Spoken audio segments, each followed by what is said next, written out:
¿Qué es resistencia? Resistencia es una fuerza que se opone a otra fuerza. Lo voy a repetir. Resistencia es una fuerza que se opone a otra fuerza, de todo tipo, de toda naturaleza. Pero si hablamos de ejercicio, cuando tú estás haciendo pesas, ¿verdad? Y haces pesas para aumentar tu resistencia, tu fuerza, tu potencia, son esas pesas que se hacen de forma lenta y con todo el peso que se puede soportar. Y vas aumentando tu resistencia y cada día puedes aguantar más. Entonces, resistencia es una fuerza que se opone a otra fuerza. Al levantar las pesas, tú estás haciendo eso. En 1 de Pedro capítulo 5, verso 6, dice así: humillados pues bajo la poderosa mano de Dios, para que Él os exalte cuando fuere tiempo. Si estás estudiando las Escrituras, subraya cuando fuere tiempo.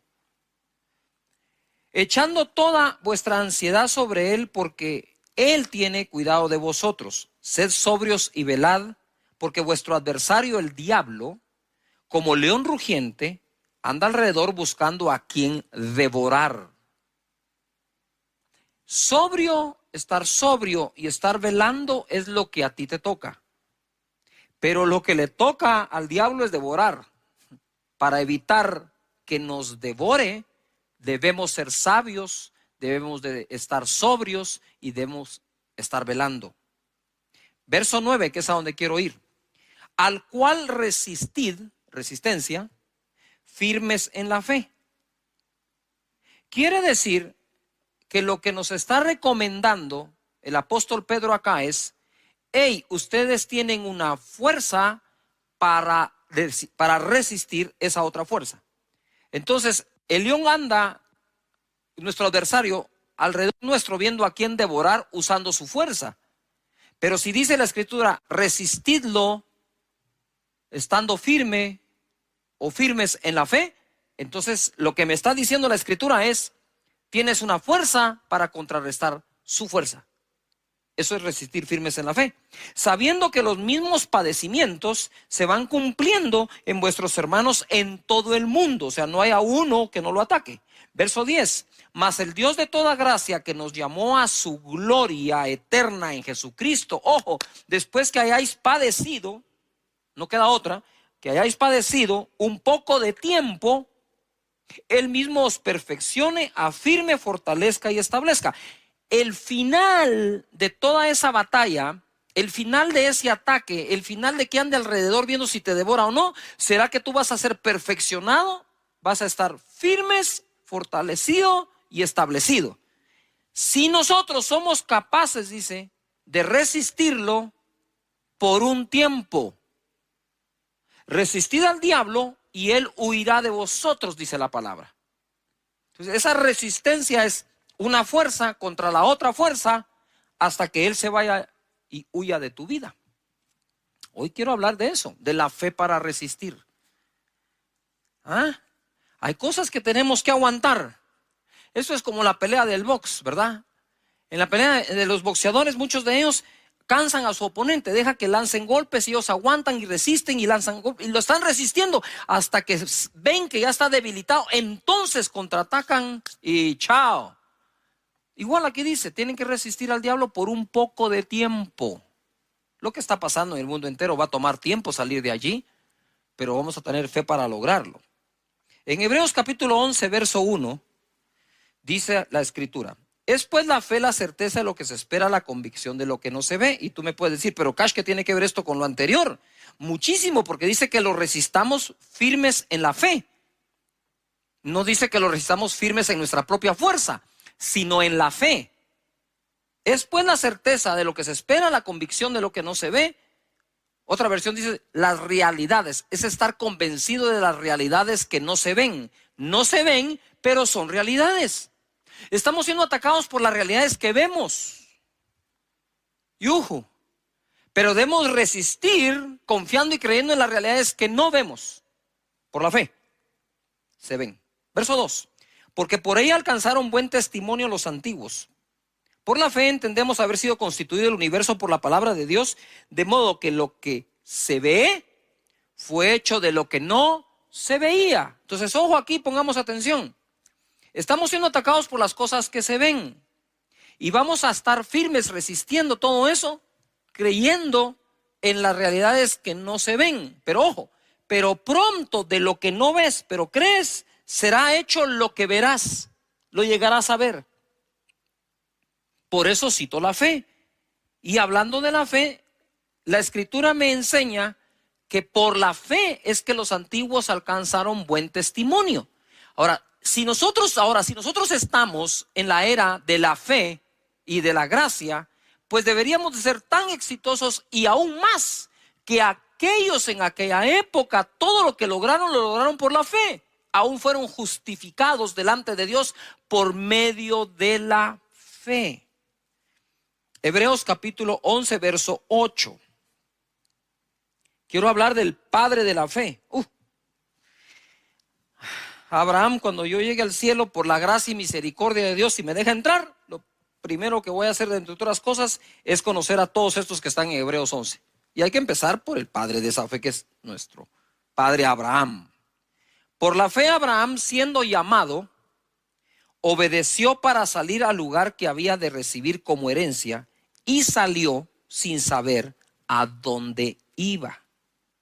Por la fe habitó como extranjero en la tierra prometida, como en tierra ajena, morando en tiendas con Isaac y Jacob, coherederos de la misma promesa, porque esperaba la ciudad que tiene fundamentos, cuyo arquitecto y constructor es Dios.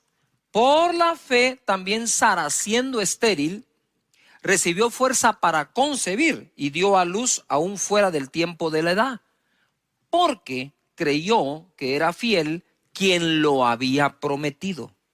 Por lo cual también de uno, y ese ya casi muerto, salieron como las estrellas del cielo en multitud y como la arena innumerable que está a la orilla del mar.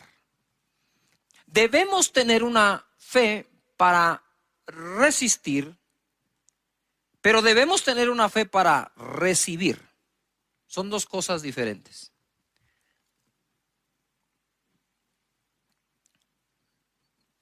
Hace mucho tiempo me topé con un caso en donde fui al hospital a orar por una persona.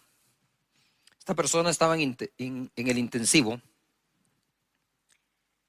Y aunque no lo creamos, a veces cuando se ha sufrido mucho, un consejo positivo cae mal. O sea, cuando la gente ya está dañada emocionalmente y uno quiere ser positivo con ellos, toman lo positivo como algo que, ¿qué crees vos? Que nosotros no, qué sé yo, ¿no? Pues yo llegué a ese lugar, estaba en la sala de espera, quería entrar a orar al intensivo por la persona, y saben que esos intensivos van entrando cada cierta hora, muy pocas personas que se les admite o se les da permiso. Yo buscaba el permiso de la familia para poder entrar a orar. Y entonces ellos me dijeron, pero mira, Cash, me dijeron, y nosotros sí tenemos fe. Mira lo que le pasó a mi hija, lo que le pasó a mi hijo, mira cómo estamos. Y me contó todos los problemas de los cuales no habían salido, pero los habían aguantado. Y en ese momento yo recibo un impacto en donde la palabra que oigo aquí adentro es, aquí sí existe fe, me dijo el Señor. Sí existe fe, pero fe para aguantar. Les hace falta la fe para salir o para avanzar. Entonces yo respeté, no dije nada, dije bueno, muchas gracias, nos vemos. Al otro día pude llegar, entré al intensivo, oré por la persona que por cierto bendito Dios sanó. Y justo cuando estábamos orando, estábamos ahí con mi esposa, vienen los demás amigos y familiares, ¿verdad? Porque somos amigos y conocidos. Y en ese momento dije, nos tenemos que ir, ¿verdad? Hay que proteger la fe.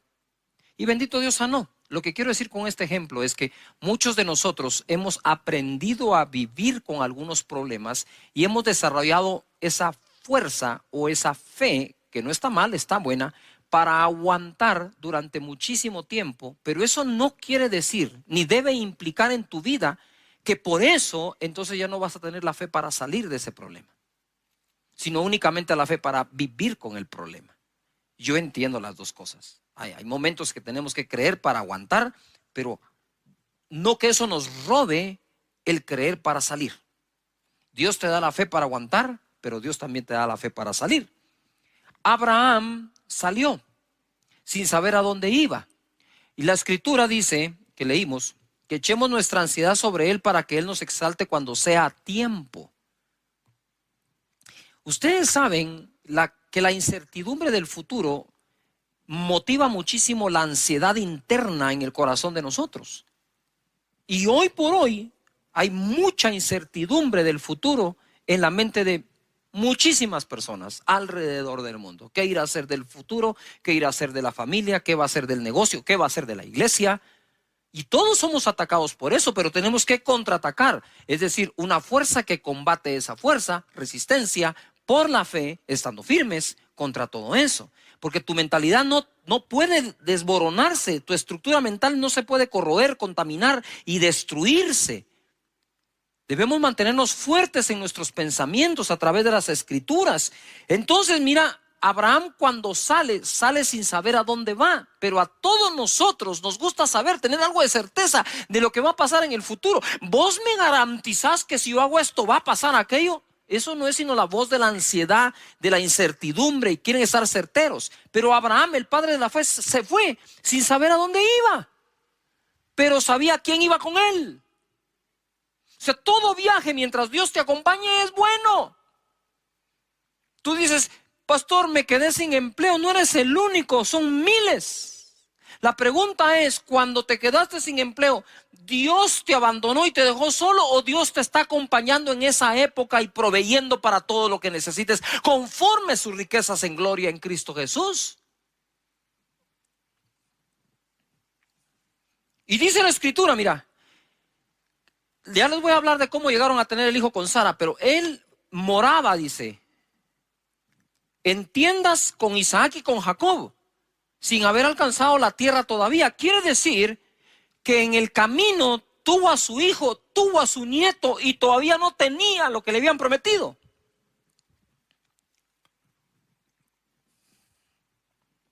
Pero si tienes un destino a dónde ir,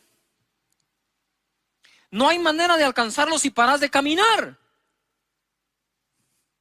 Si paro de caminar y si me detengo, el destino no va a venir a mí. Yo tengo que seguir caminando para alcanzarlo. Sara recibió fuerza para concebir, porque creyó que era fiel quien lo había prometido. Y Abraham, ya casi muerto, de él salió una multitud. Yo escribí esto: hoy muchos tienden a querer asegurar su futuro antes de moverse hacia dicho tiempo. Exigimos demasiado la certeza de cosas antes de tomar decisiones. Sin embargo, el padre de la fe salió sin saber a dónde, confiando en Dios. Habitó junto al hijo y nieto en tiendas, esperando lo que Dios prometió. Y ojo, y no encontrando un sustituto para ello. Él esperaba esa ciudad diseñada por Dios, y en el camino pudo haber tenido muchas ofertas para sustituir aquello en lo que estaba creyendo. Tú no puedes aceptar sustitutos de la promesa que Dios te ha hecho a ti. Debes continuar estando firme, resistiendo, aguantando, creyendo hasta alcanzar lo que te prometió Dios. Pero muchos en el camino encuentran sustitutos a lo que Dios prometió.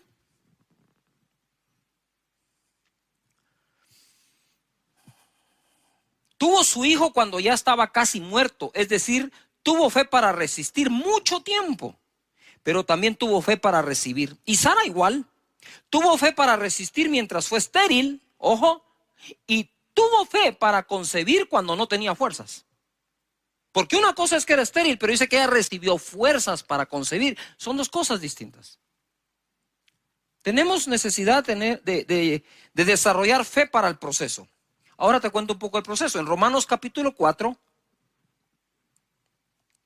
y verso 17.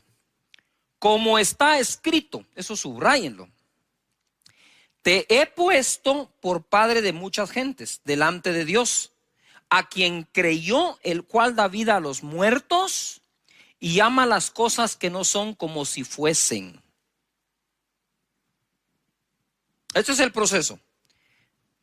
Abraham no se llamaba Abraham, se llamaba Abram. Abram quiere decir el padre es exaltado. Viene Dios y le dice, ya no te llamarás Abram, te voy a poner esta H aquí en medio, te llamarás Abraham, que quiere decir padre de multitudes.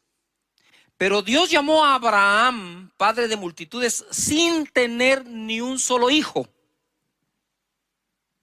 Porque Él llama las cosas que no son como que si fuesen. Y es ahí donde tenemos que resistir a la burla y la argumentación que muchos tienen contra lo que nosotros creemos y nuestra fe. ¿Tú crees que Dios abrió el mar rojo? Ah, pues alguien se va a burlar y dice, ¿cómo se te ocurre? ¿Crees que Jericó se cayó dándole vueltas hasta que se derribaron los muros? ¿Ah? ¿Tú crees que Jesús sanaba enfermos de lejos a los leprosos y ni siquiera tocarlos diciéndole que fueran al sacerdote? ¿Crees que Pedro caminó sobre el agua? Pues esas cosas a la mente de mucha gente son ridículas y entonces nos tratan de ridiculizar en nuestra fe. Pues lo mismo le pasó a Abraham. Yo me imagino que Sara salía y le decía, hey Abraham, que traducido es, hey, padre de multitudes, porque eso significaba padre de multitudes, y todos padre de multitudes, ya está viejito. Ya no puede, sabemos que el otro es estéril y encima de eso orgulloso, ¿verdad? Prepotente, padre de multitudes. ¿Qué se cree este? Yo no sé si Abraham en algún momento le dijo a Sara, Sara, ya no me digas así, hombre, qué clavo, mira, todo el mundo me mira como que saber que fuera, pues que te vean como lo que sos padre de multitudes, ponete las pilas.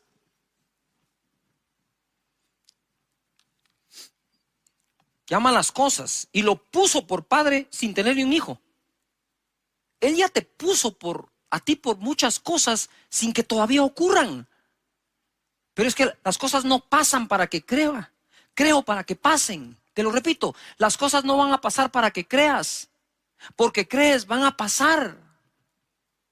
Fe para que las cosas pasen. Y en el 18 dice, él creyó en esperanza contra esperanza para llegar a ser padre de muchas gentes, conforme a lo que se le había dicho, así será tu descendencia. Nota esto, él creyó, se esforzó de esperanza en esperanza para llegar a ser lo que se le había dicho.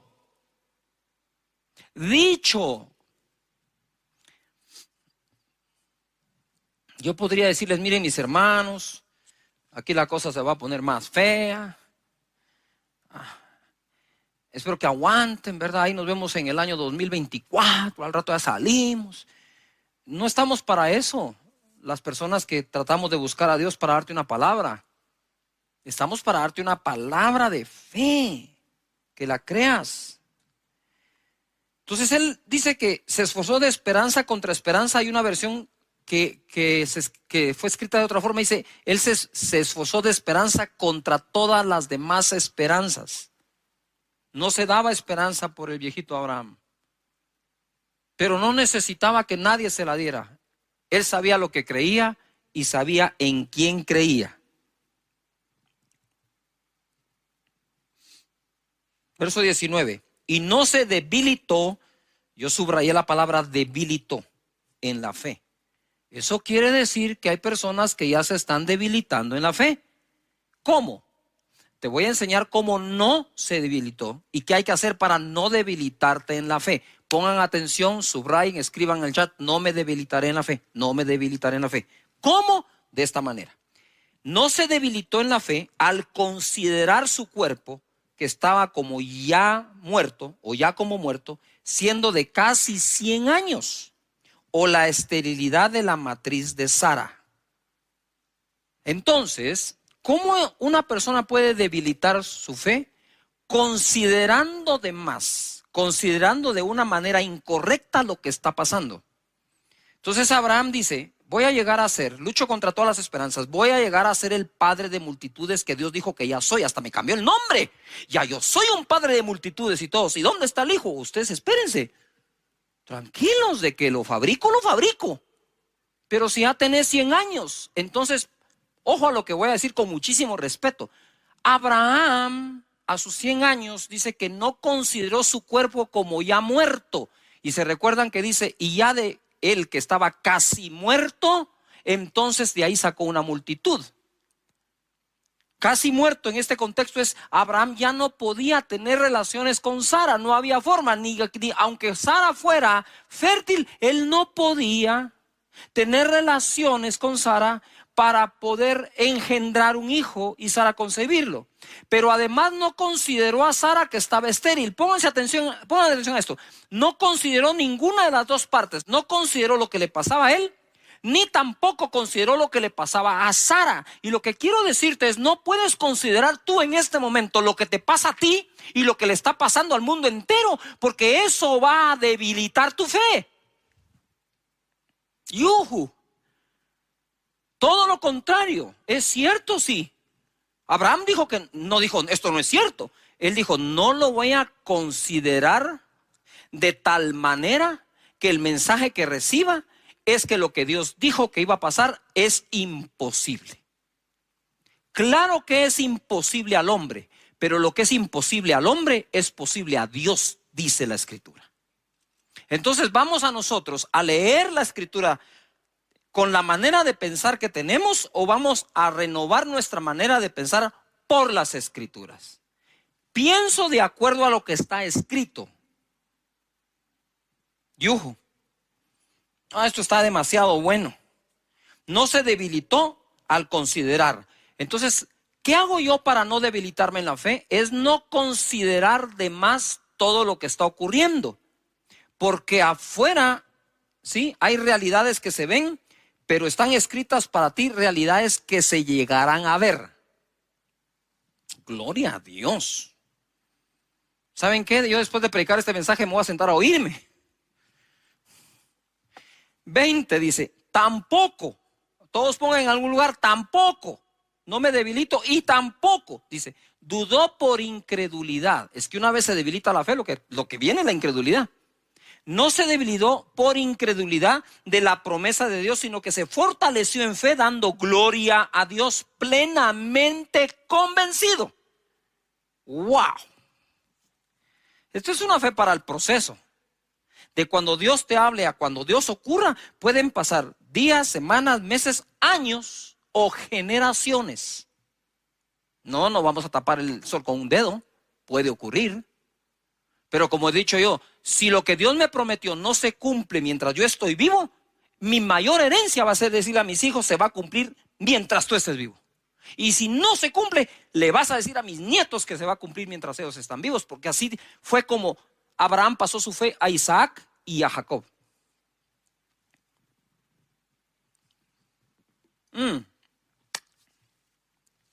Plenamente convencido de que era también poderoso para hacer todo lo que había prometido, por lo cual también su fe le fue contada por justicia. Por Dios santo. Gloria a Jesús. La fe es lo que justifica.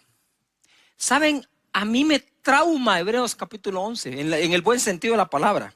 Porque me identifico tanto, porque en Hebreos 11 no hay una sola persona perfecta, ni siquiera cerca de la perfección, ni una sola.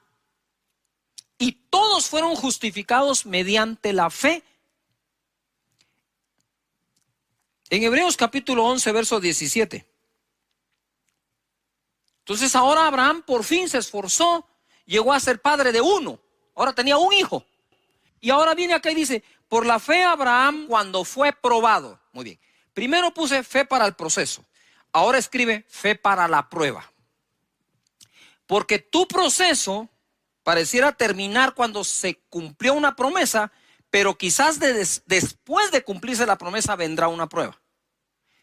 Y dice, por la fe Abraham cuando fue probado ofreció, escribe la palabra ofrecer, ofreció a Isaac, el que había recibido las promesas. De nuevo, ofrecía su unigénito. Por eso es que yo le digo, subrayen la palabra ofreció, ofrecer, porque es clave, se está repitiendo. Fue probado, ofreció a Isaac, su único, al que ofrecía. Habiéndosele dicho, en Isaac te será llamada descendencia. Entonces, la descendencia, ¿de dónde iba a salir ahora? De Isaac. Dios le pide a Isaac y uno podría decir, no, momentito, ¿por qué me vas a pedir Isaac? Si Isaac fue lo que me prometiste, ya me lo diste y ahora, Si tú me lo prometiste, me lo diste, ahora, ¿qué voy a hacer yo? Y estuvo dispuesto por una razón. Mira cómo crecía Abraham en fe. Habiéndosele dicho, en Isaac te será llamada descendencia, pensando, pensando, que circular eso, que Dios es poderoso para levantar aún de entre los muertos, de donde en sentido figurado también le volvió a recibir. Por la fe bendijo a Isaac a Jacob y Esaú respecto a cosas venideras. Ay, Padre eterno, no sé qué más decirles. Gracias, Señor Jesús, ¿verdad? Fe para el proceso, fe para la prueba, fe para volver. Lucas capítulo 22, verso 31. Dijo también el Señor: Simón, Simón, he aquí Satanás os ha pedido para zarandearos como a trigo, pero yo he rogado por ti que tu fe no falte. De nuevo, fe. Y tú, una vez vuelto, confirma a tus hermanos. Lo que quiero decir con esto es que probablemente personas que me están oyendo ahora ya perdieron algo o mucho. Pero quiero decirles que estamos orando para que tu fe no falte y una vez vuelvas, una vez te recuperes, una vez te vuelvas a levantar, sirva lo que pasaste para testificar a los demás y afirmar a tus hermanos, tu familia, tus amigos, tus hermanos en Cristo. Entonces desarrollamos fe para el proceso, fe para la prueba, fe para volver. El colmo de los colmos de la fe es que el escritor de la ley caminó por fe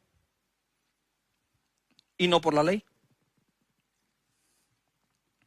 Te lo voy a leer así rápido porque esto es importante. Hebreos 11:23 dice: por la fe Moisés, cuando nació, fue escondido por sus padres por 3 meses, porque le vieron niño hermoso y no temieron el decreto del rey. Por la fe Moisés, hecho ya grande, rehusó llamarse hijo de la hija de Faraón, escogiendo antes ser maltratado con el pueblo de Dios que gozar de los deleites temporales del pecado, teniendo por mayores riquezas el vituperio de Cristo que los tesoros de los egipcios, porque tenía puesta la mirada en el galardón.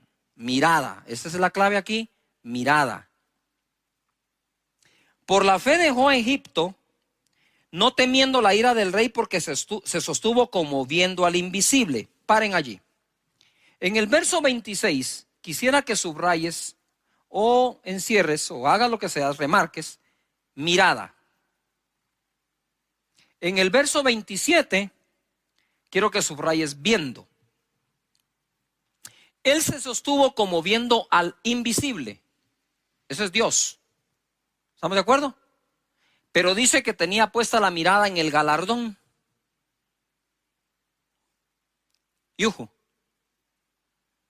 Mientras mantengas tu mirada en el invisible, mientras te sostengas como viendo al invisible, creyendo que Dios está contigo, no hay nada de malo que pongas tu mirada en un galardón. Yuju.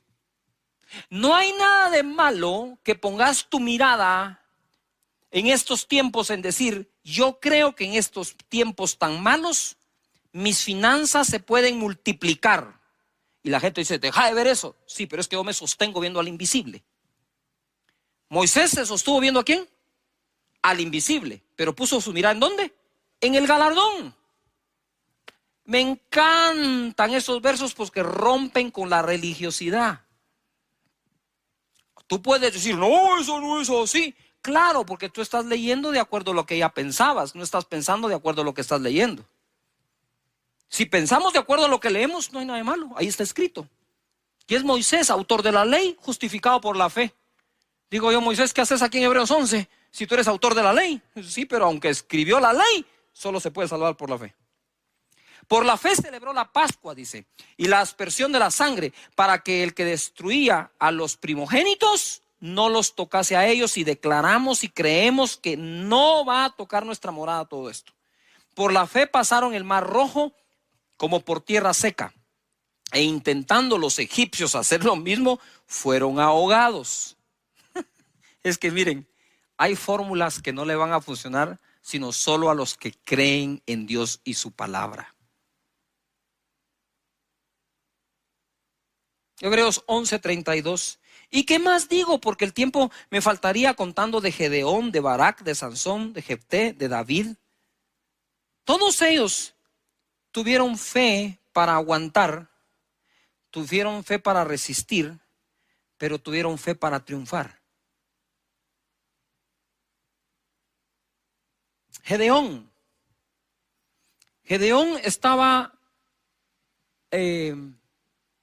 escondiendo en el lagar el trigo, porque los madianitas venían y lo saqueaban, y el pueblo del Señor estuvo seguro en Gosén. Ahí está, en Gosén el pueblo, y está escondiendo el trigo Gedeón. Tuvo fe para aguantar. Pero un día el Señor le va a dar la victoria después de que él viene, se le presenta, Gedeón le ofrenda y entonces le revela la estrategia. Gedeón tenía 32,000 personas y en un solo día le diezmó el ejército, y en otra instrucción de 32,000 personas, Gedeón se quedó con 300. ¿Qué era eso para combatir a los madianitas? Y Dios le dijo, son muchos y no van a glorificar a Dios. Se van a gloriar en sus propias fuerzas. Así que le quitó Dios. A veces Dios quita, entre comillas, para poder ser Él glorificado y que tú lo conozcas más y que para Él no hay nada imposible. ¿Qué ocurre acá? Se queda con 300 y termina venciendo a los madianitas, donde los mismos ellos mismos se confunden entre ellos y se matan a espada entre ellos. No tuvo que hacer nada más Gedeón que obedecer a Dios. Es impresionante cómo alguien puede tener fe para aguantar y a veces le falta fe para salir. Tienen fe para resistir y les falta fe para triunfar. Te repito de nuevo ahora, el boxeador puede hacer que su enemigo se canse dándole golpes, aguantando los golpes. Y una vez agotado el enemigo, contraataca. Resistamos, dice, en la fe. Fuerza que combate otra fuerza. Gedeón empezó a poner excusas. No, yo soy pobre, el menor de mis hermanos. Pues si dice la Biblia que todo el pueblo empobrecía, no había nada extraordinario en que lo fuera también. Pero Dios los sacó de pobre a conquistar la tierra de Madián. Fe para triunfar. Y en Hebreos capítulo 11, porque es lo que estuvimos leyendo, verso 4, se registra la primera obra de fe que la humanidad hizo. La primera obra de fe que la humanidad hizo. Verso 4. Por la fe, Abel ofreció a Dios más excelente sacrificio que Caín, por lo cual alcanzó testimonio que era justo, dando Dios testimonio de sus ofrendas, y muerto aún habla por ella. Si ofrendar no fuera importante, ¿por qué la primera obra de fe que se registra, que la humanidad hizo como tal, fue la ofrenda de Abel, que fue mejor que la de Caín? Y por eso Dios lo bendijo a tal punto que Caín vino a matar a su hermano por envidia. Y dice la escritura que aquella ofrenda todavía habla delante de Dios. Sí hay que tener fe para aguantar, pero debemos tener fe para el proceso. Debemos tener fe para poder salir, para la prueba, para volver, porque todos los hombres en Hebreos 11 eso hicieron. 1 Corintios capítulo 15, búscalo allí, mientras en el verso 57, mientras te doy un avance de esto. Miren, es tanta la información que estamos recibiendo de lo malo que ocurre, de las personas infectadas, de las personas que fallecen. Es tanta la información que recibimos del desempleo que puede existir, de la crisis que hay, la economía está golpeada, 70% de la población ya fue afectada económicamente, que tenemos que tener mucho cuidado con el manejo de esa información dentro de nuestra mente y qué tipo de pensamiento puede llegar a afectar, porque la Biblia dice que lo que el hombre piensa, eso es él.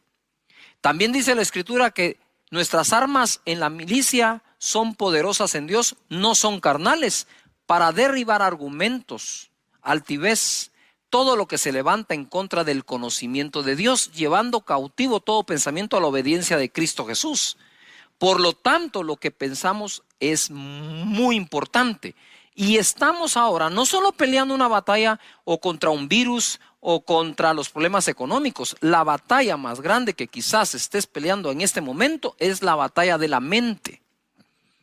Entonces, en 1 Corintios 15, 57 dice, o se nos enseña, mas gracias sean dadas a Dios que nos da la victoria, y por favor subrayen la palabra victoria o enciérrenla en un círculo, por medio de nuestro Señor Jesucristo. Lo primero que tenemos que tener claro es que nosotros somos más que victoriosos en aquel que nos amó. Y esa palabra victoria es algo que debes escribir en algún lugar, que debes subrayar en tu Biblia o marcar en tu escritura digital. La cosa es que tienes que tener presente esa palabra, victoria. Empieza a utilizar esa palabra lo más que puedas. Entonces, sigue así. La Escritura nos sigue enseñando. Así que, o como consecuencia, así que, hermanos míos amados, estad firmes y constantes, creciendo en la obra del Señor siempre, sabiendo que vuestro trabajo en el Señor no es en vano. ¿Qué es lo que quiero decir? Es, mientras sigamos contando las historias que no son de victoria, porque no creo que en esta época todas las historias sean de fracaso. Hay historias, muchas historias que son de victoria. Entonces yo digo, ¿por qué no empezamos a buscar todos los testimonios posibles dentro de nuestra gente? Hay muchísimos. Nosotros no solo escuchamos oraciones, escuchamos testimonios y aprovechando que estamos hablando del tema, puedes ir a casadedios.org y escribir tu testimonio, que es lo que glorifica a Dios. Ojo, nuestros problemas no glorifican a Dios. Es la fe que tenemos en Él y su palabra para salir del problema. Y temo por algunos que están entrando en el modo de fe para aguantar y se están olvidando de ponerse en modo de fe para salir. No es lo mismo tener fe para aguantar un problema que tener fe para salir del problema. Nos urge movernos a un modo de fe para salir y no solo para aguantar. Si te acostumbras a solo aguantar, pronto será tu nuevo normal el andar aguantando. Y si bien es cierto, hay que aguantar, hay que resistir, pero es creyendo que vas a salir. Entonces, en los casos de victoria, dice, me recuerdo, dice, o nos enseña la victoria que Dios nos dio en Cristo Jesús, así que por eso debo estar firmes. Quiere decir que los casos de victoria nos inspiran a estar firmes, a ser constantes y a seguir creciendo, sabiendo que nuestro trabajo no es en qué, en vano. Debemos buscar testimonios de victoria. Escríbelos, coméntalos, agarra tu celular, manda un testimonio de victoria a tu grupito del chat. Les quiero contar, que bendito Dios, tuve este milagro, me pasó esto, me pasó lo otro.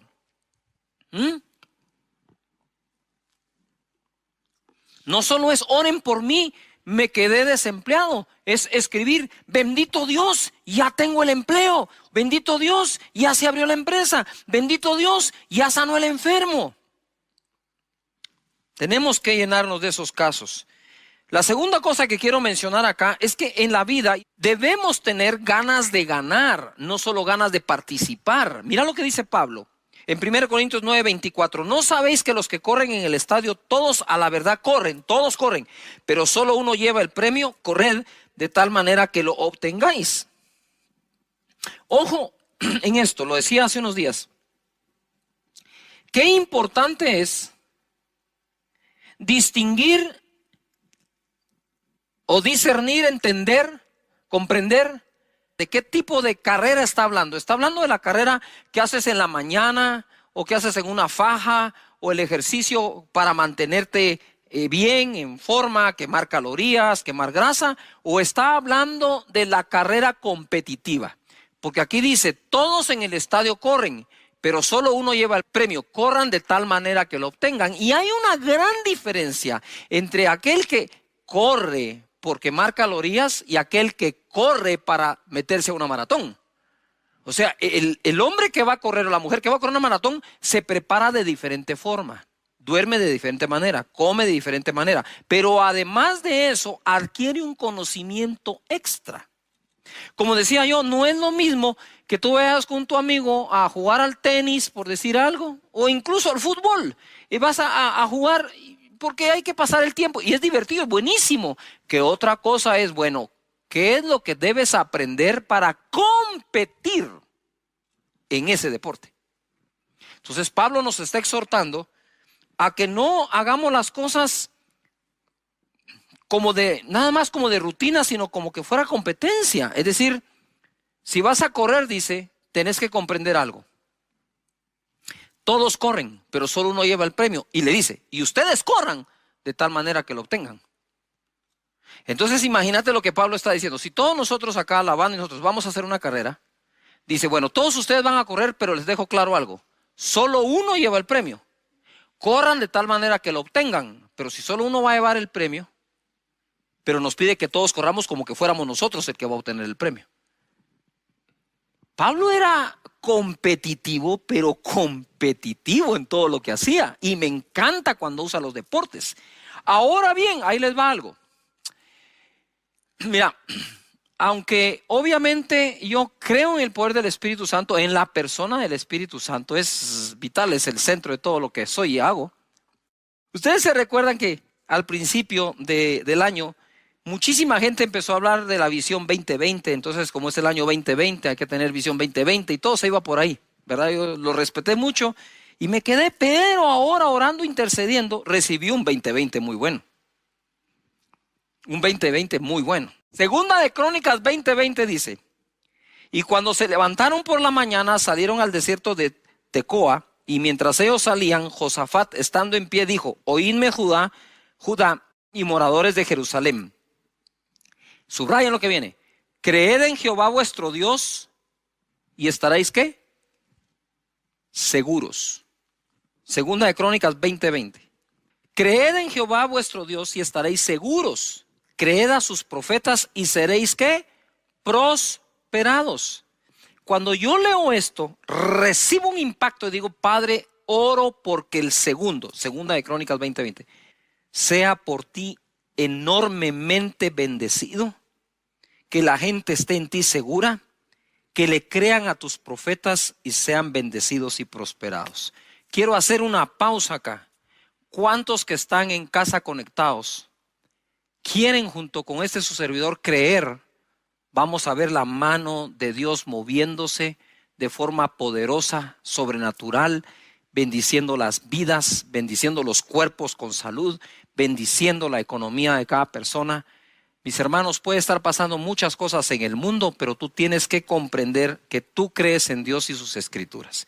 Así que voy a hacer una pausa para orar en esto y seguimos con la enseñanza. Padre, en el nombre de Jesús, te doy gracias por cada persona, individuo y familia. Y te pido, Señor, de verdad, de todo corazón, que la segunda parte de este año mejore enormemente para cada persona que en ti confía. Y aunque alrededor nuestro puedan haber muy malas y muchas noticias de ese tipo, vamos a creer en las buenas tuyas, Señor. En el nombre de Jesús, amén. Amén. Bueno, entonces tenemos necesidad de estar pensando y creyendo en la victoria que Cristo nos dio. Estamos creyéndole a Dios por un tiempo mejor. Y ahora quiero hablarles dentro de este tema, de algo que es importante desarrollar en el carácter nuestro. Mira, Yo no creo haber dejado de ser pastor de jóvenes, pero cuando oficialmente eso era lo que hacía como tal, yo me di cuenta de algo. En esa época en que el joven y la jovencita quieren encontrar pareja, novio, novia, hacen como que su listado de todo lo que quieren tener, ¿verdad? Yo no sé si ustedes están como que ilusionados por qué hombre quieren como novio, qué mujer como novia, pero normalmente hacen su listado, ¿verdad? Tienen sus sueños, su anhelo. Entonces está aquella jovencita que dice, yo quiero primero se ponen espirituales, ¿va? Porque no, eso no falla. Señor, que te ame a ti sobre todas las cosas, ¿verdad que sí? Que te sirva de todo corazón. Pero de ahí tienen su listado. A mí me gusta alto, moreno, rubio, ojos claros, ojos oscuros. Y que trabaje y que sea, ¿verdad? Que sea esforzado, y hacen todo su listado. Pero digo yo, y yo le enseñaba a los jóvenes, antes de hacer el listado de lo que quieres recibir y que la pareja tenga, haz el listado de lo que tienes que ofrecer. Y ojo. Y les digo esto en son de broma, pero a la vez en serio, porque había una jovencita que, Cash, mira, estoy orando por mi novio, seguramente Dios tiene mi pareja, y yo quiero que sea trabajador y que tenga una maestría. Le digo, mira, discúlpame, le digo yo, pero a mí en tu casa me han contado que no te está yendo bien en los estudios, eso sí, tenés el listado de lo que querés, de lo que demandás, pero no has hecho el listado de lo que ofreces. Y así nos pasa en todos lados. La gente está buscando un trabajo y lo primero que hacen es, bueno, ¿cuánto paga? ¿A qué hora entro? ¿A qué hora salgo? ¿Cuál es el día libre? ¿Qué ofreces? Y esta época no está para andar demandando mucho, está para incrementar nuestra oferta. Para eso tenemos que agregar valor a nuestra vida, valor a nuestro conocimiento para tener algo mejor que ofrecer. Porque si hay una crisis de empleo, no te puedes dar el lujo de no incrementar aquello que tengas o puedas ofrecer. En 2 de Reyes capítulo 4 verso 1 dice, una mujer de las mujeres de los hijos de los profetas clamó a Eliseo diciendo, tu siervo, mi marido, ha muerto. Y tú sabes que tu siervo era temeroso de Jehová y ha venido el acreedor para tomarse 2 hijos míos por siervos o esclavos. Y Eliseo le dijo, ¿qué te haré yo? Declárame qué tienes en casa. Y ella dijo, tu sierva ninguna cosa tiene en casa, sino una vasija de aceite. Al parecer la mujer se dio cuenta que sí tenía algo después de declarar que no tenía nada. Porque de verdad que una pequeña vasija con aceite era insignificante para la crisis que le había dejado el marido. Hay cosas que a mí me cuesta comprender. Dice que esta es mujer de uno de los hijos de los profetas. Y le dice a Eliseo, tu siervo. Entonces el marido de esta mujer era siervo de Eliseo. ¿Sí? Y Eliseo fue un hombre acostumbrado a ver el poder de Dios sobrenatural. Pero el hecho que veamos o deseemos ver el poder sobrenatural de Dios no nos exime de ser sabios, inteligentes en lo que hacemos y prepararnos. Esa mezcla es la mezcla que siempre he tratado de buscar en la vida. Dios es sobrenatural y hará lo sobrenatural. Pero Moisés incluso fue educado. ¿Y qué de Sadrach, Mesach y Abednego? ¿Y qué de Daniel? ¿No buscaban la sabiduría de estos jóvenes? El mismo Nabucodonosor, el rey de Babilonia, buscaba la sabiduría que estos tenían. Entonces es una, ¿cómo dijera eso? Como encontrar ese punto de equilibrio, porque Dios te da lo sobrenatural como te da el conocimiento y la ciencia y la inteligencia y el consejo y la prudencia. Es el mismo Dios que hace una, es el mismo Dios que te da la otra también. Y no entiendo cómo este hombre, siendo se supone discípulo de Eliseo, dejó endeudada a la viuda. Me cuesta entenderlo, muchísimo. Pero, ¿verdad? ¿Por qué cuesta entenderlo? Por ese estereotipo que tenemos de los hombres de Dios que no pueden fallar en nada. Eso es una gran mentira, fallamos en muchísimas cosas. Somos vulnerables igual que todos, cometemos errores igual que todos, ¿verdad? Entonces este hombre quizás cometió ese error de dejar endeudada a la viuda y ahora venía un problema mayor. tenía que pagar la deuda entregando a sus hijos como esclavos. ¿Qué madre quiere eso? Nada, imagínate. Quedas viuda y encima de eso endeudada. No hay con qué pagar la deuda. Te piden a los hijos como garantía. Y ahora lo que tienes es una vasija con aceite. Decime si no se parece a las situaciones que estamos viviendo hoy. Quiero decirte que el luto que la humanidad está viviendo hoy no se trata solo de un ser querido que pudo haber fallecido. El luto se suman muchos, la pérdida del trabajo, la pérdida de una oportunidad que justo era en ese momento cuando todo empezó. Hay muchas cosas pasando y por eso le decía, la batalla mental es muy fuerte y tenemos que pelearla llenando nuestra mente de palabra de Dios, de escrituras, de promesas de Dios, de confianza en Él. Verso 3. El profeta le dijo, ve y pide para ti vasijas prestadas en todos tus vecinos. Vasijas vacías, no pocas, le dijo. Entra luego y enciérrate tú y tus hijos y echa en todas las vasijas y cuando una esté llena, ponla aparte. Le dio hasta un método para hacerlo. Y se fue la mujer y cerró la puerta, encerrándose ella y sus hijos. Y ellos le traían las vasijas y ella echaba el aceite. Cuando las vasijas estuvieron llenas, dijo a uno de sus hijos, tráeme aún otras vasijas. Él le dijo, no hay más vasijas. Entonces cesó el aceite. Vino ella luego y le contó al varón de Dios, y el cual dijo, ve y vende el aceite y paga a tus acreedores, y tú y tus hijos vivid de lo que quede. ¿Ya se dieron cuenta ustedes la combinación entre lo sobrenatural que ocurrió? Eliseo le dijo, ¿sabes qué? Toma esa vasija, pide prestadas vasijas vacías de todos tus vecinos, no pocas sino muchas, y empieza a llenar. Cada vez que termines de llenar una vasija, ponla aparte. Y entonces cuando ya llenaron las que tenían, la mujer le dice al hijo, a uno de ellos, ve y trae más vasijas, y al hijo, ya no hay vasijas, se acabaron. Entonces dice él, cesó el aceite. Y viene el profeta y le dice, bueno, ahora vende todas. Eso es una instrucción. ¿Qué es lo que a la gente no le gusta? A la gente le gusta, el milagrote, pero las instrucciones ya no. Y es ahí donde la cosa ya no funciona. Entonces la instrucción es, vende las vasijas, paga la deuda. Y con lo que quede, vive tú y tus hijos. Pero ¿qué hace la gente hoy? Todo lo contrario, ¿verdad? Toman para vivir como quieren y a ver si queda para pagar la deuda. Totalmente al revés de lo que el profeta dice. Ahora entendemos lo que hace un rato dije. Crean los profetas y serán ¿qué? Prosperados. ¿A quién le creyó aquella mujer? Al profeta Eliseo. ¿Y qué ocurrió? Ocurrió el milagro, pagó la deuda y le quedó para vivir. Hay que ser sabios en el manejo del presupuesto.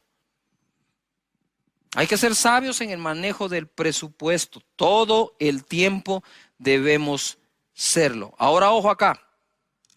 Me impresiona que el marido de aquella mujer no pudo hacer en vida por ella lo que Dios hizo habiendo quedado viuda usando solo una vasija de aceite.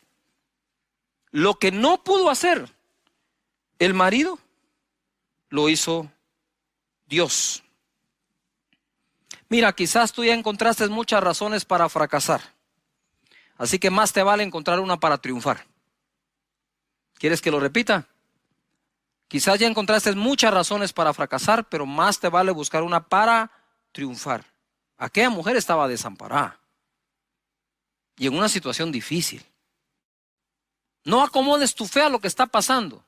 Que lo que está pasando se empiece a acomodar a tu fe, a lo que le crees a Dios. Salmo 46:1 dice, Dios es nuestro amparo y fortaleza, nuestro pronto auxilio en la tribulación o en las tribulaciones. Por tanto, no temeremos aunque la tierra sea removida y se traspasen los montes al corazón del mar. No temeremos, dice, aunque la tierra entera sea removida y los montes se tiren al mar, ¿Por qué? Porque Dios es nuestro amparo y nuestra fortaleza, nuestro pronto auxilio en las tribulaciones. ¿Qué significa la palabra amparo? Significa proteger o favorecer a algo o a alguien que lo necesita. Él es nuestro amparo. Él es nuestra fortaleza. Él es nuestro socorro en las tribulaciones. ¿Quién socorrió a aquella mujer? Fue Dios. ¿Quién amparó a aquella mujer? Fue Dios. ¿Cómo es posible que teniendo aún al marido en vida, no lograron nunca pagar las deudas y ahora que estaba sola, sí las pagó? ¿Qué pudo haber fallado si el marido de ella era uno de los hijos de los profetas? ¿Qué pudo haber fallado allí? ¿Ah? ¿Será que siendo uno no logró confiar en Dios? ¿Será que estando vivo él no confió en la palabra de Eliseo si alguna vez se la dio? Pero ¿por qué la mujer pudo y el marido no? Simple y sencillamente porque ante una situación tan dura, ella fue directo a la fuente, a Dios, y de Dios recibió la estrategia. Padre, en el nombre de Jesús, revela estrategias a cada familia, a cada persona. La situación de aquella mujer era terrible, pero Dios es más grande que tu situación. Salmo 91:1 dice: el que habita al abrigo del Altísimo morará bajo la sombra del Omnipotente. Diré yo a Jehová, esperanza mía y castillo mío, mi Dios, en quien confiaré. Date cuenta, el que habita al abrigo del Altísimo morará bajo la sombra del Omnipotente. Diré yo, lo repito, diré yo. ¿Qué tú tienes que decir? Diré yo, Jehová, esperanza mía y castillo mío, mi Dios, en quien confiaré. El desamparo puede llevarnos a la tristeza y la depresión, pero también puede llevarnos a buscar a Dios como nunca antes y ser amparados por Él y terminar morando bajo su omnipotencia. Y nada nos será imposible. Ojo, lo mismo que deforma a las personas, forma a otras personas. Aquella mujer, al quedar desamparada debido a la muerte de su cónyuge, tuvo un encuentro con la omnipotencia de Dios. No digamos con el Dios de la omnipotencia. Y notar esto. Personas, por ejemplo, cuando lo rechazan, de verdad se vuelven personas resentidas, malas, haters. Pero otros, cuando han sido rechazados, se vuelven empáticos, aman al prójimo, y lo mismo que deformó a uno es lo mismísimo que formó al otro. Hijos que que vimos disuelto el hogar de nuestros padres, nos convertimos en personas de bien, y otros, por menos de eso, se convirtieron en personas de mal. Aquella mujer se pudo haber convertido a saber en qué. Al quedar viuda, desamparada, se pudo haber amargado, y no que los profetas, sino que, y que era tu siervo, mira lo que está pasando. Nosotros conocemos la buena historia en medio de la crisis, pero pudo haber sido una mala historia también. Eso va a depender de la reacción que tú tengas ante todo lo que está pasando a tu alrededor. Lo que ofrecemos ensancha nuestro camino. Proverbios 18:15 dice: el corazón del entendido adquiere sabiduría, y el oído de los sabios busca la ciencia. La dádiva del hombre le ensancha el camino y le lleva delante de los grandes. Adquiere sabiduría y ciencia, dice. Mas la dádiva, ¿qué es lo que dice? La dádiva del hombre le ensancha el camino. En Proverbios 3:16, ¿qué es lo que debes adquirir? Proverbios 3:16 dice: largura de días está en su mano derecha, en su izquierda riquezas y honra. El contexto es: bienaventurado el hombre que adquiere sabiduría.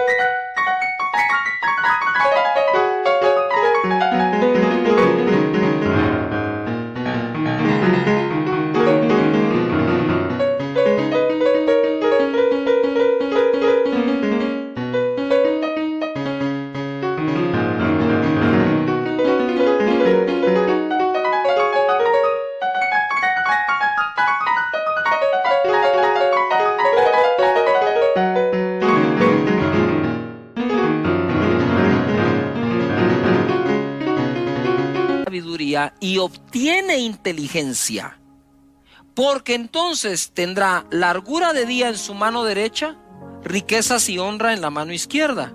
Y como me dijo un amigo mío, este proverbio a mí me dice que Dios quiere que llegue a viejito de forma honrosa y bendecido. Y en el Proverbios 22:4, que es de mis favoritos, dice así: riquezas, honor y vida son la recompensa, la remuneración de la humildad y del temor de Jehová. Si en serio tienes un corazón humilde y respetas a Dios, pues ¿qué es lo que ofrece las Escrituras? No, olvídate de mí. ¿Qué dice Proverbios? No, ¿qué dice Cash Luna? ¿Qué dice Proverbios? Riquezas, honor y vida son la recompensa de la humildad y el temor de Jehová. Entonces te lo voy a parafrasear. Dios quiere que obtengas tus ganancias de forma honrada sin perder la vida. Mira esto, te va a gustar. Dios quiere que obtengas tus ganancias, ingresos, riqueza, de forma honrada sin perder la vida. Entonces hay quienes obtienen sus ganancias de forma honrada, pero se viven enfermando del estrés que tienen. Pero la voluntad de Dios es que obtengas tu ganancia de forma honrada sin enfermarte por el trabajo que tienes. Ahí tú puedes ver el bienestar total de Dios.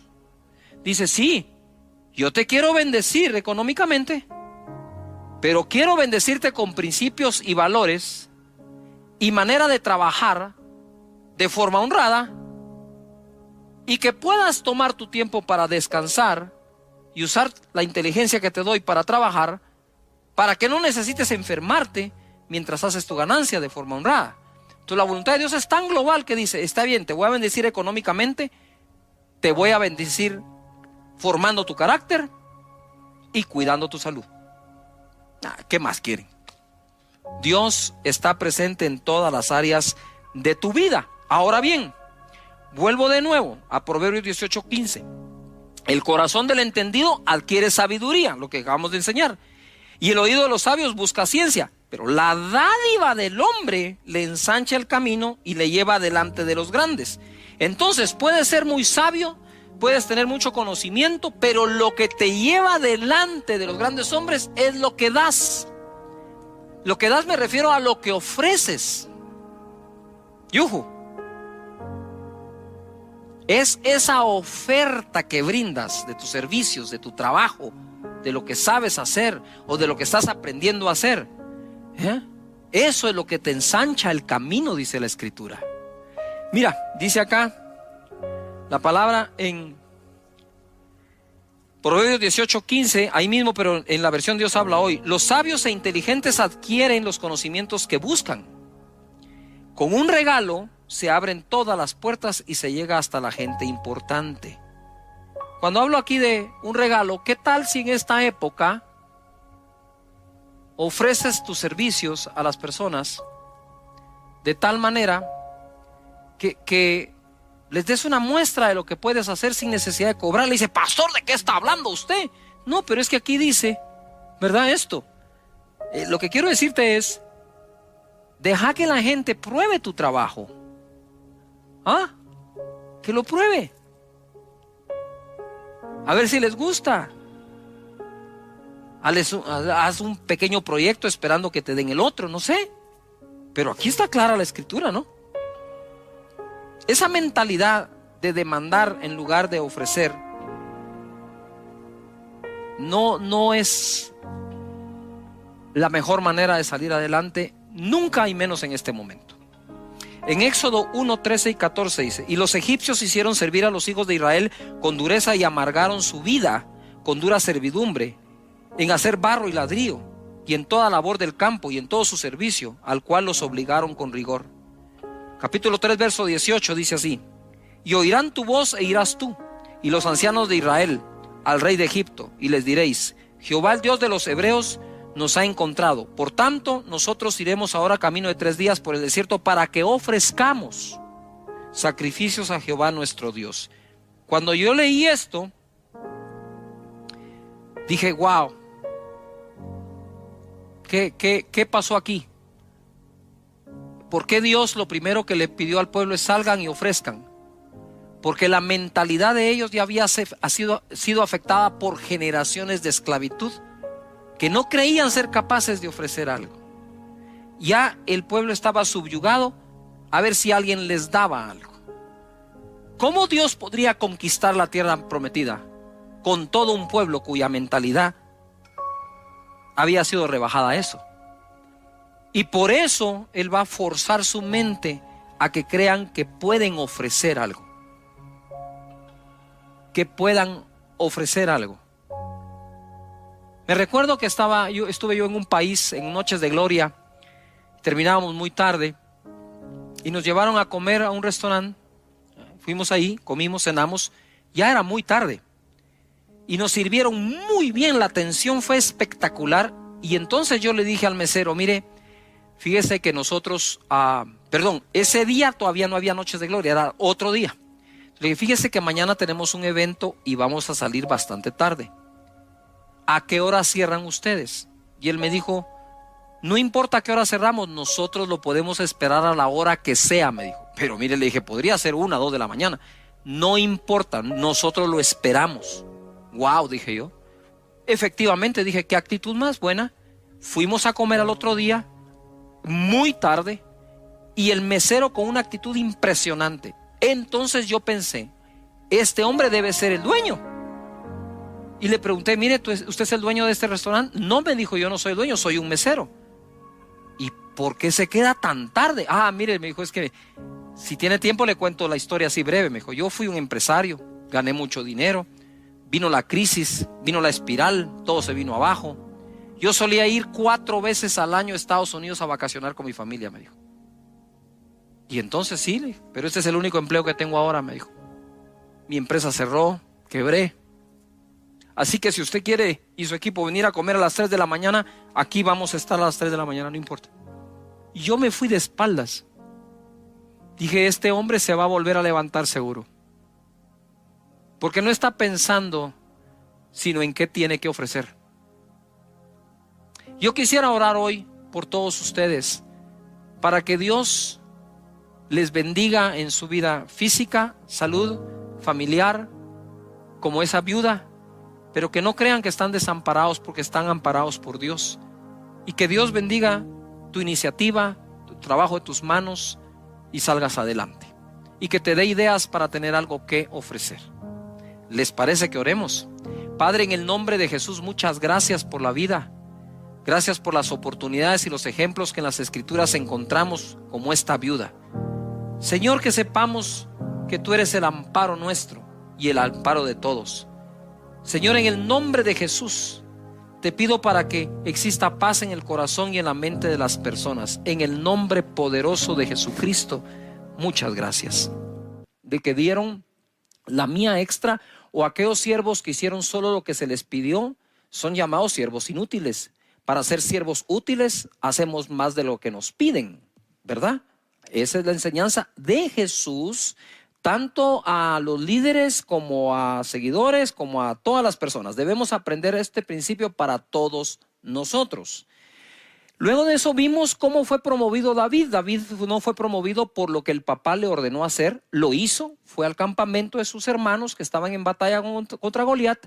Él llevó unos quesos, unos panes y regresó con prendas de sus hermanos para decirle a su padre que ellos estaban bien. Pero fue promovido porque él mató a Goliat, que nadie se lo pidió, él mismo se ofreció a hacerlo. Y de tal manera que cada uno de ellos fue recibiendo la promoción porque hizo más allá de lo que se les pidió.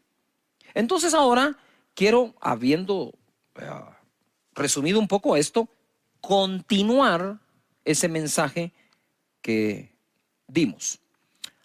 En Génesis capítulo 22, verso 8, ustedes se recordarán que tuvimos o tenemos la historia de Abraham cuando Dios le pide a su hijo y va a subir el monte para sacrificarlo. Entonces ahora ya me voy yo a ese momento en que sube con su hijo Isaac.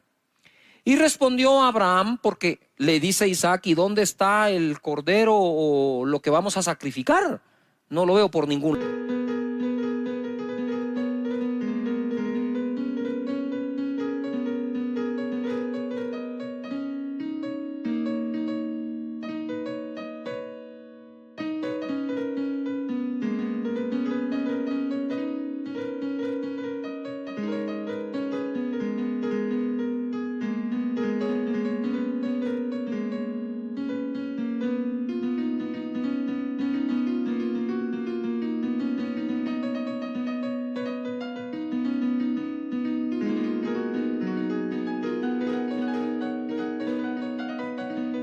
lado.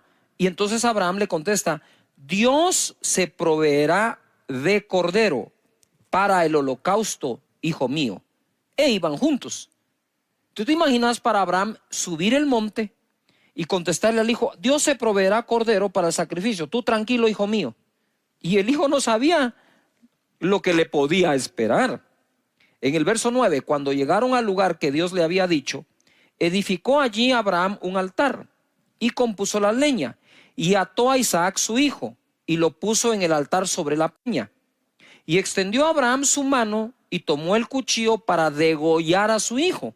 11. Entonces el ángel de Jehová le dio voces desde el cielo y le dijo, Abraham, Abraham. Y él respondió, heme aquí. Y dijo, no extiendas tu mano sobre el muchacho ni le hagas nada, porque ya conozco que temes a Dios por cuanto no me rehusaste tu hijo, tu único.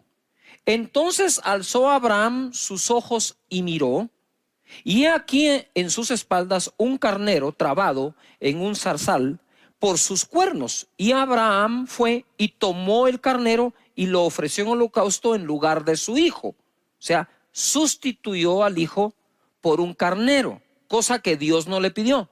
Dios no le pidió el carnero, que quede claro. Esto ya es de la voluntad de Abraham, más allá de la obediencia de Abraham. Y llamó a Abraham el nombre de aquel lugar, Jehová proveerá. Por tanto se dice hoy, en el monte de Jehová será ¿qué? Provisto. Y llamó el ángel de Jehová a Abraham por segunda vez desde el cielo. ¿Se recuerdan que la palabra Jehová Jireh, Jehová proveerá?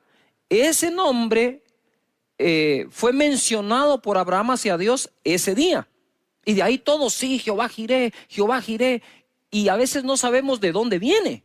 Viene de esto. En el verso 16 le dice el ángel, por mí mismo he jurado, anota esa palabra, jurado, pone, jurado.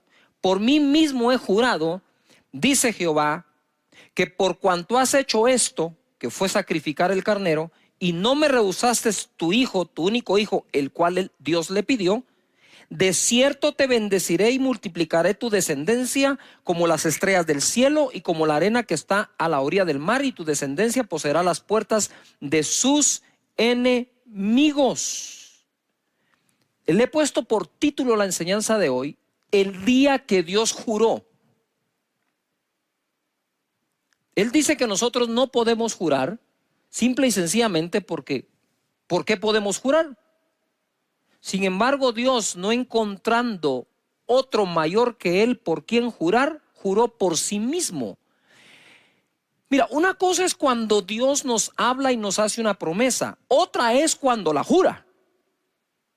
Sabemos que aunque no lo jure, Él las va a cumplir, porque Dios no miente. Pero entonces, ¿por qué jura?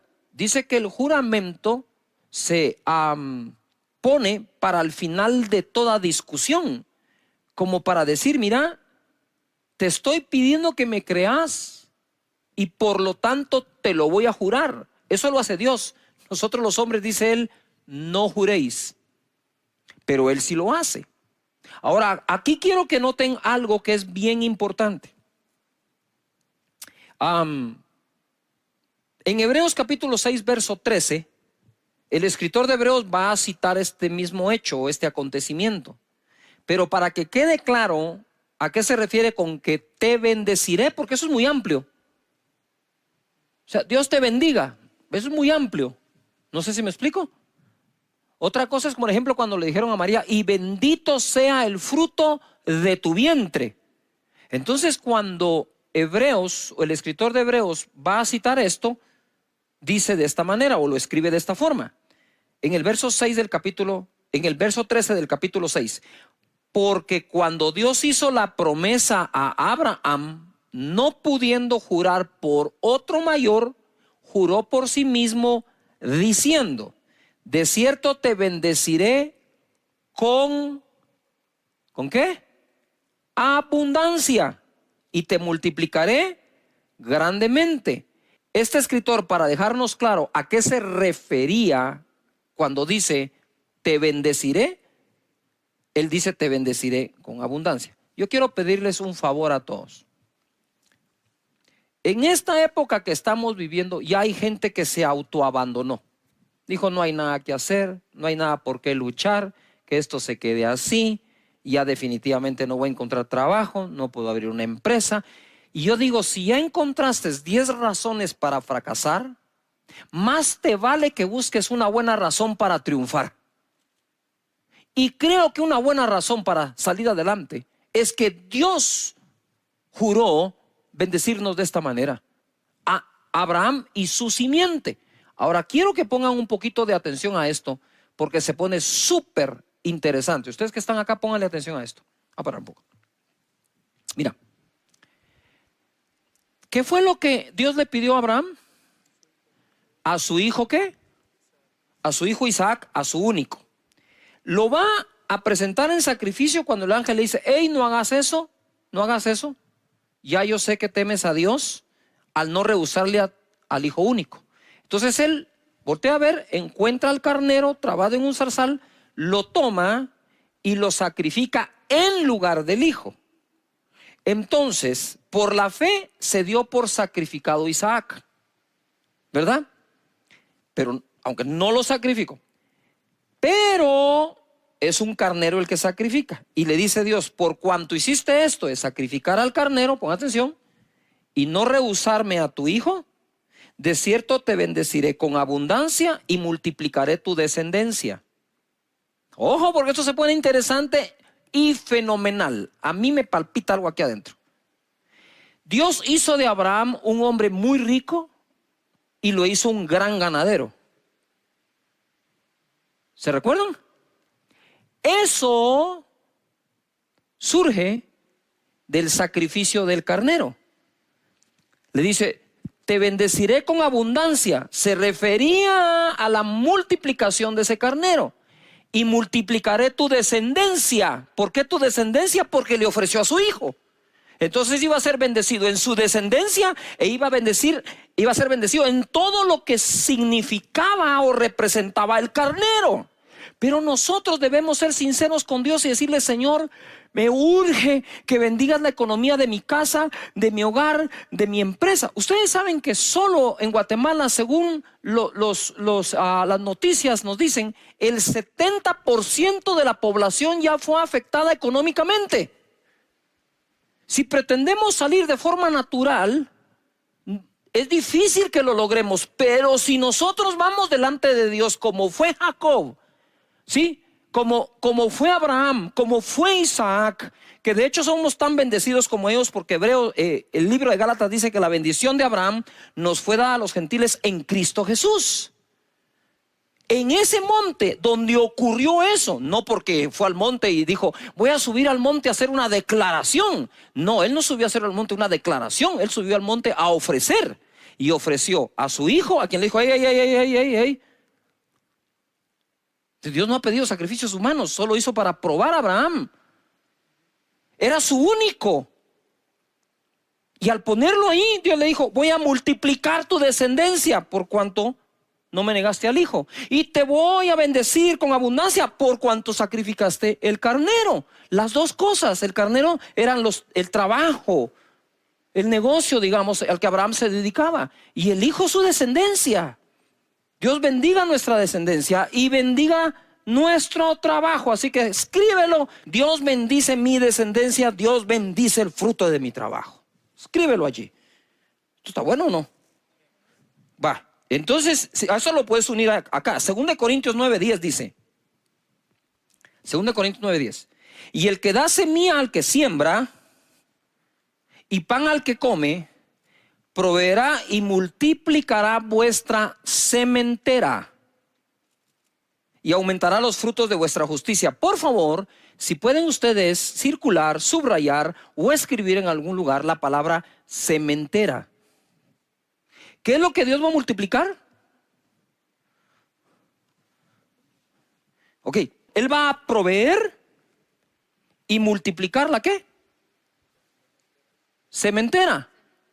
¿Sí o no? ¿Dónde está qué? La semilla. Todo buen sembrador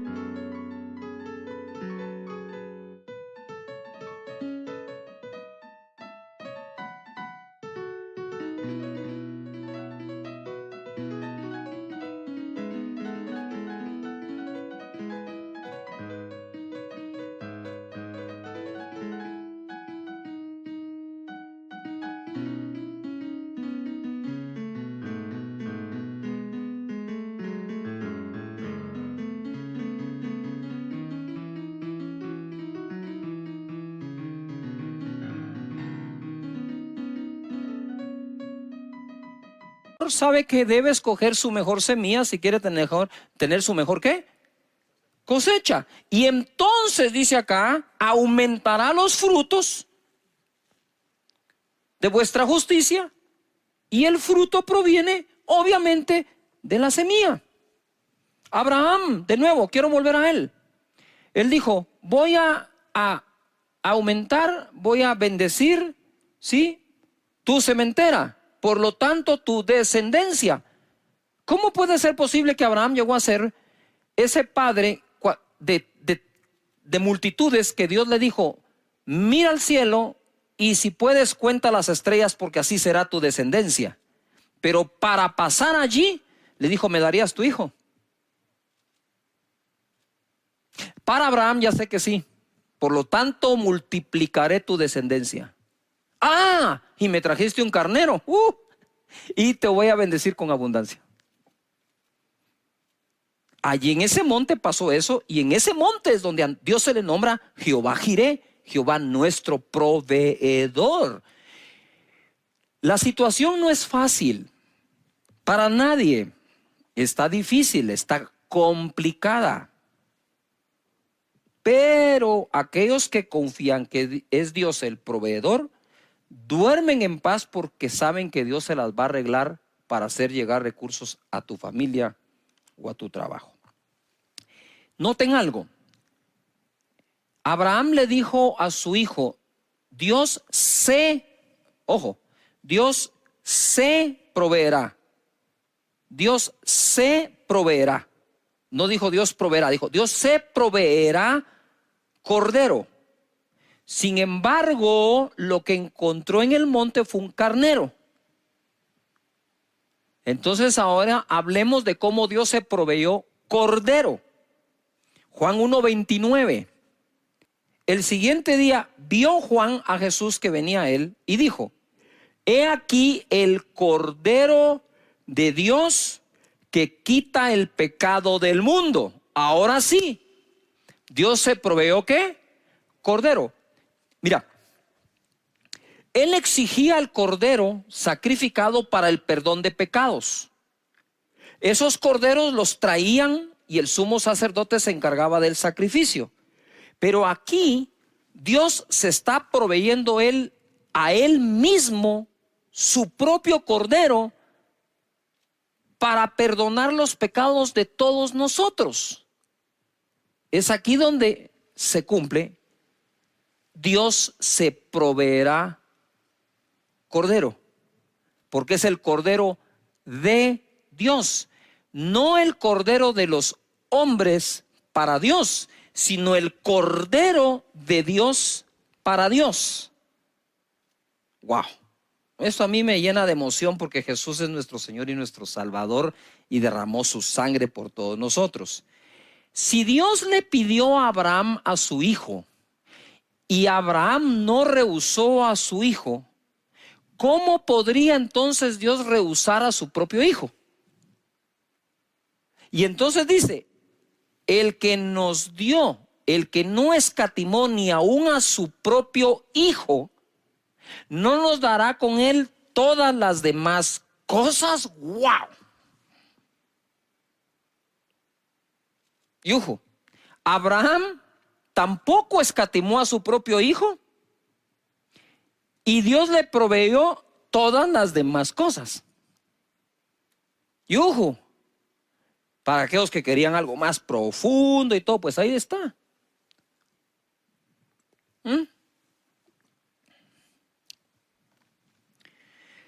Es impresionante lo que ocurre con Jesús, Cordero sacrificado.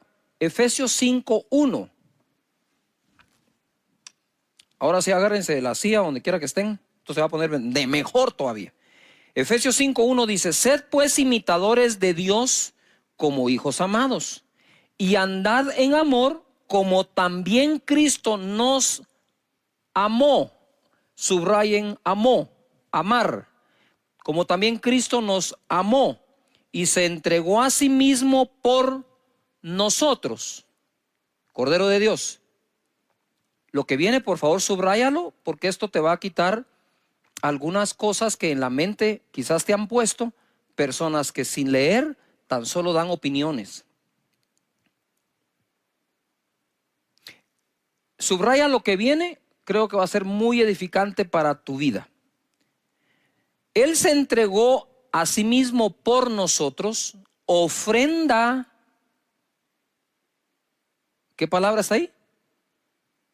Ofrenda, estoy hablando de Jesús.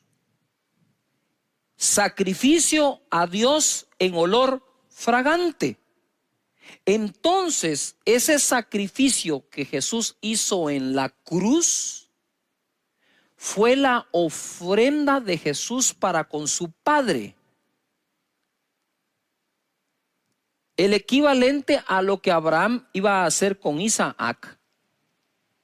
Dios no lo dejó, dijo, si no me rehusó su hijo Abraham, viene Dios y no nos rehúsa a su propio hijo. Mira, una cosa es creer en el sacrificio que Jesús hizo, y otra cosa es ver el amor de Dios de haberlo entregado por nosotros. Si hay algo que el ser humano no aguanta, es ver a sus hijos sufrir.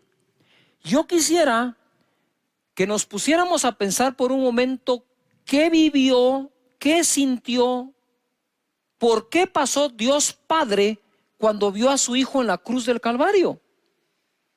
Es que nosotros, como leemos el verso y lo hablamos, hoy estaba yo orando al Señor y le decía, Padre, yo quiero orar a ti. Y cuando oro normalmente uso los versículos porque me amparo en lo que está escrito para que mi oración sea más eficiente o más eficaz delante de Dios. La oración eficaz del justo puede mucho. Entonces le digo, antes de empezar a hablarte, Señor, yo sé que cito tu palabra cuando oro, pero no la quiero citar como que te estuviera predicando. Ya. Sino la quiero citar como aquel que la está creyendo, que te estoy creyendo a ti. Y mientras leía este verso decía, Señor, ¿qué pudo haber sentido el Padre de ver a su hijo en la cruz del Calvario? Espérame, porque el que lo dio, de tal manera amó Dios al mundo que dio a su hijo, el que lo dio fue el Padre. No sé si me logro explicar. Jesús en la cruz del Calvario, que puso su vida voluntariamente, nadie me la quita, yo la pongo para volverla a tomar, dijo, fue entregado por el Padre.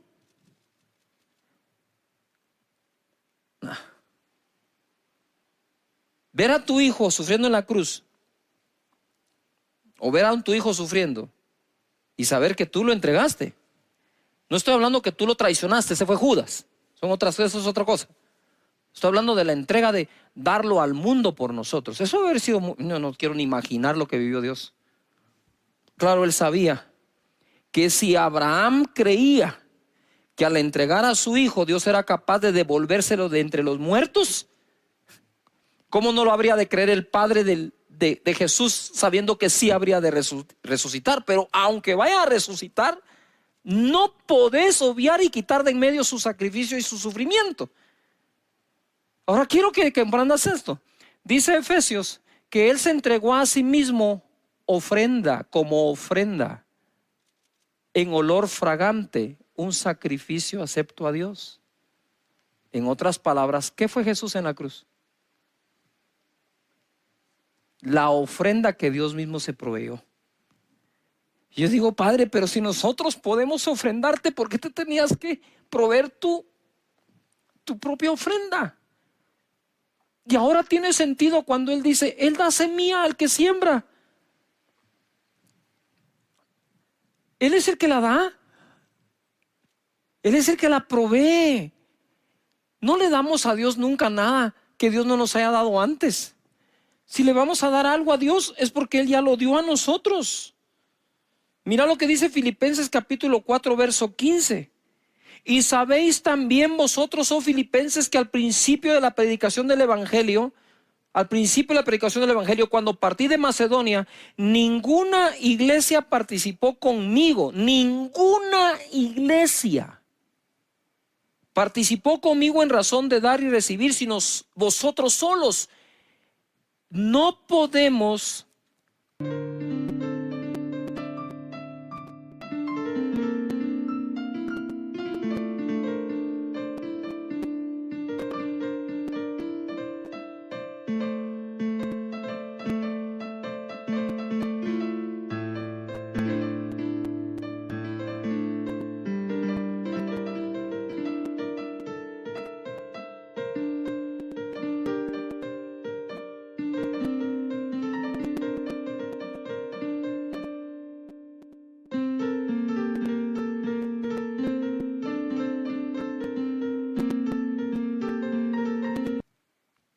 esperar que todos comprendan esto, porque el mismo Pablo dijo, ninguna participó conmigo, solo una.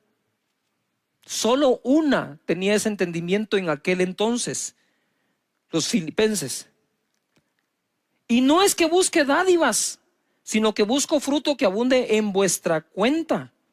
Pero todo lo he recibido y tengo abundancia, estoy lleno, habiendo recibido de Epafrodito lo que enviasteis, olor fragante, sacrificio acepto, agradable a Dios. El mismo calificativo que le dio al sacrificio de Jesús en la cruz, sacrificio agradable a Dios en olor fragante, es el mismo calificativo que le da a nuestras ofrendas. Entonces, mientras algunos te pueden criticar por hacerlo, juzgar, señalarnos, perseguirnos, Dios dice, no. Eso es sacrificio agradable a mí en olor fragante. Lo que enviasteis. Y cuando dice enviar, como que estamos en esa época, ¿no? De buscar la manera de enviar la ofrenda. El 19 es la palabra que te tengo acá. Mi Dios pues suplirá todo lo que os falta conforme a sus riquezas en gloria en Cristo Jesús. Mi Dios pues suplirá todo lo que os falte conforme a sus riquezas en gloria en Cristo Jesús. Y aquí quiero hacer una pausa en esto y quiero regresar a cuando estaba diciéndoles, cuando oro le digo, Señor, voy a usar las escrituras, las uso, Señor, tu palabra dice, ¿verdad? Pero no como predicándole a Él, sino como recordándome en lo que estoy creyendo. Y de pronto orando, siento un impacto que algunos han perdido su sinceridad para hablar con Dios. Tú puedes decir, bueno, esto se acabó, hay que cerrar el negocio. Sí, pero no la provisión. Y como que, ahora vamos a ver qué pasa. Señores, no entren en ese estado. Esto va a durar más tiempo. Y tenemos que acudir al Señor. Y ser sinceros, Señor, decíselo. Sí me preocupa mi situación económica. Hemos estado tensos en casa, discutimos, pero hemos llegado a un acuerdo que te vamos a creer a ti con todo el corazón. ¿Qué nos cuesta ser sinceros con Dios en lugar de andar fingiendo que somos los superhombres y supermujeres super mega espirituales cuando por dentro estamos afligidos, tenemos afán, preocupaciones? Vamos delante de Dios. Vamos delante de Él y yo digo, Señor, bendice a tu pueblo, bendice a tu gente, Señor, multiplícales. Mira, Proverbios 27:18 nos enseña, quien cuida la higuera de su pueblo, comerá su fruto.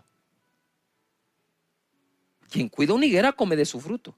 Y el que mira por los intereses de su Señor tendrá honra.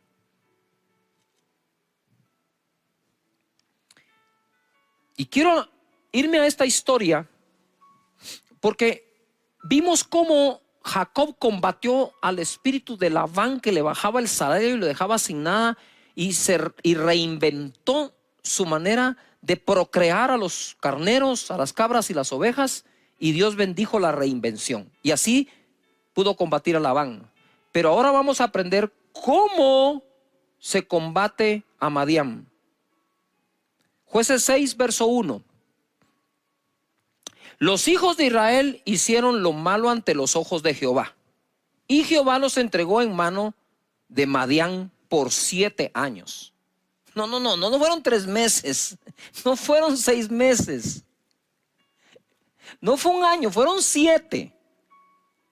Y la mano de Madián prevaleció contra Israel, y los hijos de Israel, por causa de los madianitas, se hicieron cuevas en los montes y cavernas y lugares fortificados. Pues sucedía que cuando Israel había sembrado, subían los madianitas y los amalecitas, y los hijos del oriente contra ellos subían y los atacaban. y acampando contra ellos destruían los frutos de la tierra hasta llegar a Gaza. Y no dejaban que comer en Israel ni ovejas, ni bueyes, ni asnos, porque subían ellos y sus ganados y venían con sus tiendas en grande multitud como langostas, y ellos y sus camellos eran innumerables. Así venían a la tierra para devastarla. De este modo empobrecía a Israel en gran manera por causa de Madián. Y los hijos de Israel clamaron a Jehová. Yo no creo que clamaron al séptimo año, yo creo que se pasaron 7 años clamando.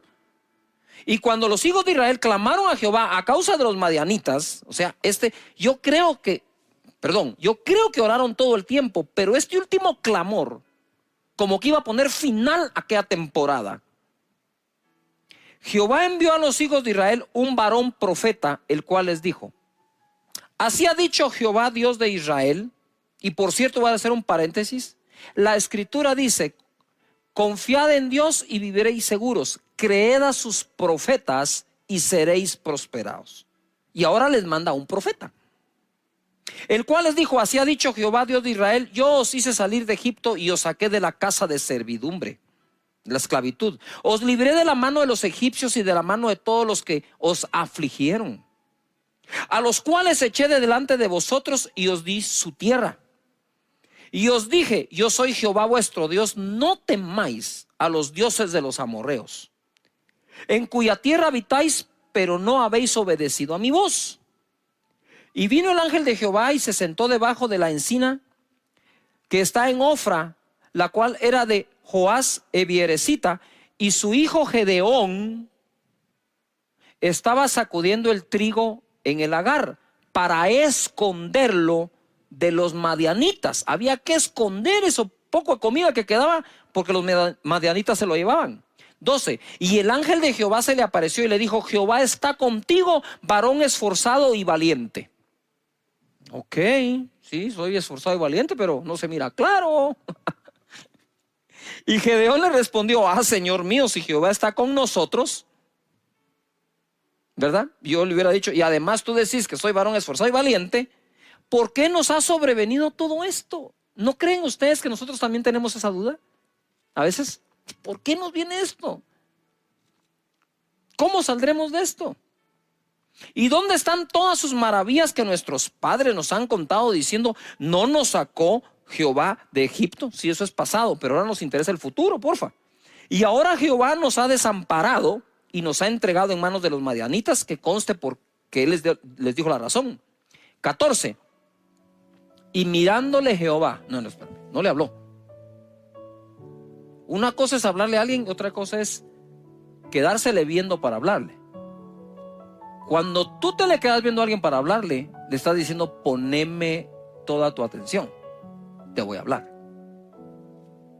Y mirándole Jehová le dijo: ve con esta tu fuerza. ¿Cuál? ¿La esforzado y valiente? ¿O la fuerza de que adentro de su corazón permanecía que él creía que Dios era capaz de sacarlos? Pero ¿y dónde está todo lo que nos han contado? Ya van 7 años de esto. Y le dice: ve con esa tu fuerza y salvarás a Israel de la mano de los madianitas. ¿No te envío yo? Entonces le respondió: Señor mío, ¿con qué salvaré yo a Israel? ¿Con qué? ¿Con qué salvaré yo a Israel? Ojo, he aquí mi familia es pobre en Manasés,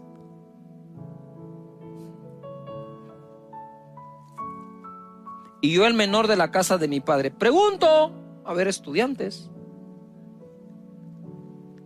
he aquí mi familia es pobre y yo el menor. ¿Y quién no estaba pobre después de 7 años de haber sido saqueados? Yo no estaba diciendo nada nuevo, ni estaba diciendo nada que los demás no estaban padeciendo. Mi familia es pobre en Manasés y yo el menor en la casa de mi padre. 16. Jehová le dijo: ciertamente yo estaré contigo. Eso te debe bastar. Y derrotarás a los madianitas como a un solo hombre. Y él respondió: yo te ruego que si he hallado gracia delante de ti, me des señal de que